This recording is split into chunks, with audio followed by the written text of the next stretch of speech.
एक समय की बात है, एक गांव में एक गरीब लकड़हारा रहता था। वह बहुत ही ईमानदार, बहुत मेहनती था। एक दिन लकड़हारा अपनी पत्नी के पास गया और बोला, और बताओ घर परिवार में सब कुछ खास है, खाने पीने का सब कुछ है कि नहीं। उसकी पत्नी बोलती है, घर में कुछ नहीं बचा हुआ है, घर पूरा खाली हो गया है। जब तक आप कोई काम नहीं करेंगे और पैसा नहीं आएगा तो घर का खर्चा कैसे चलेगा। बीवी की बात सुनकर लकड़हारा बहुत दुखी हुआ, अपने पत्नी से बोला, अभी तो बारिश हो रही है, मैं कहाँ पर लकड़ी काटने जाऊंगा। पत्नी बोली, यदि आप घर बैठे रहोगे तो अपने बच्चे भूखे मर जाए। पत्नी की बात सुनकर लकड़हारा गुस्सा में आ गया और कुल्हाड़ी उठाया और अपने घर से जंगल की तरफ निहाल पड़ा। वह धीरे धीरे अपने गांव को पार करता हुआ जंगल के रास्ते एक जंगल से दूसरे जंगल में भटकता रहा है। अरे वाह, कहीं दूर जंगल पहुंच गया।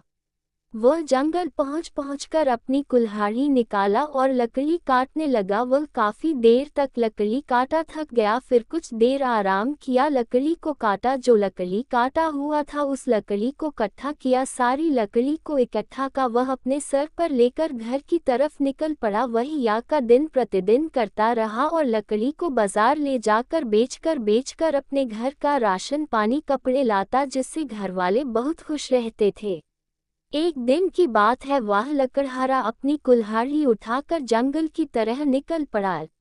वह जंगल में पहुंचकर अपनी कुल्हाड़ी को निकाल कर लकड़ी काटने लगा। वह लकड़ी काटते काटते काफी थक गया था, जिससे उसके हाथ से कुल्हाड़ी छूट गई और दूर जाकर गिरी। जब उसके हाथ से कुल्हाड़ी छटकी तो वह कुल्हाड़ी दूर जाकर गिरी। इस पेड़ के बगल में एक साधु बाबा तपस्या कर रहे थे, जिससे वह अपने ज्ञान को प्राप्त करना चाहते थे। जब लकड़हारा के यहाँ से कुल्हाड़ी छूट गई तो वह जाकर साधु बाबा के ऊपर गिर गई, जिससे साधु बाबा को चोट लग गया और खून बहने लगा, जिससे साधु बाबा की तपस्या था भंग हो गई, जिससे साधु बाबा बहुत दुखी हुआ और लकड़हा दौड़ता साधु बाबा के पास पहुंचा और साधु बाबा से बोला, है प्रभु, मैं माफ कर दो, मुझसे गलती हो गई, मैंने आपको देखा नहीं, मैं थक गया था जिससे मेरे हाथ से कुल्हाड़ी छूट गई। साधु क्रोधित हो गया, अब बोल, जो तुम गलती किए हो इस गलती की सजा तुम्हें जरूर मिलेगी, क्योंकि मैं ये तपस्या 10 वर्षों से कर रहा था, मेरे को ज्ञान प्राप्त होने वाला ही था, तूने आकर मुझे भंग कर दिया, इसलिए तुमको श्राप देता हूँ कि तेरा घर परिवार बीवी बच्चे सारे भूखे मर जाएंगे और तू भी मर जाएगा।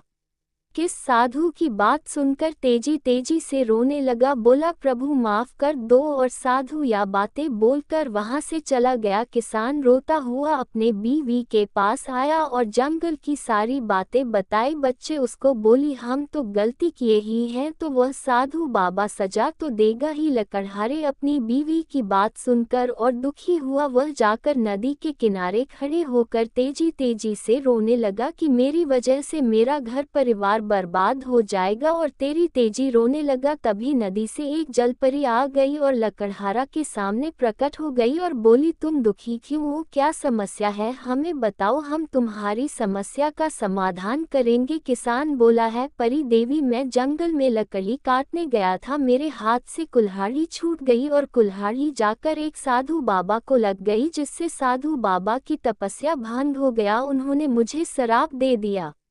परी बोली, हे लकड़हारा, तुम इस समस्या का समाधान स्वयं करोगे। उसे साधु बाबा ने जो श्राप दिया है तुम्हें उसका समाधान एक है, यदि तुम अपने घर में पूजा पाठ करो और यदि पूजा पाठ होने के बाद तुम्हारे गांव में बारिश होगी तो समझ लेना साधु बाबा का साथ दिया गया आरोप मिट जाएगा और तुम्हारा परिवार सुखी सुखी रहेगा। लकड़हारा उसकी बात सुनकर खुशी होकर घर गया और अपनी बीवी को बताया। बीवी ने उसकी बात को सुना और गांव की महिलाओं को इकट्ठा करके भजन कराया और देवी को पूजा कराया। या पूजा पाठ 24 घंटा लगातार हुआ, जिससे देवी मां खुश हो गई और लकड़हारे ने गांव के पास में जो ब्राह्मण थे उनको बुलाकर भोज